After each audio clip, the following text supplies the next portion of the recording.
Brendan and Alice came to one of our presentations and obviously learnt a lot. They learned about DC optimizer inverter technology, and before they thought, well, they wouldn't have the option of putting solar on their house because they'd been given advice that it wasn't viable for them because of shade. Realistically, they don't actually have that much shade, but it travels across the roof at different times of the day and different times of the year.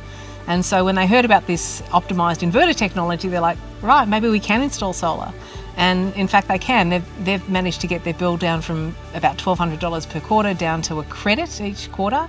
And they've done that by installing really high performance panels and inverter technology. And that's doable. Like you can get around the shade issue if you have the right technology. Use of microinverters is important, so each panel can operate independently of one another. So if there's any shade on aspects of the array or the panels, it's not going to impact the rest of them. The client wanted the best that was available. They also had a big bill and limited roof space. Like, they've actually got lots of roof space, but where they wanted to place the panels meant that they could only have so many panels.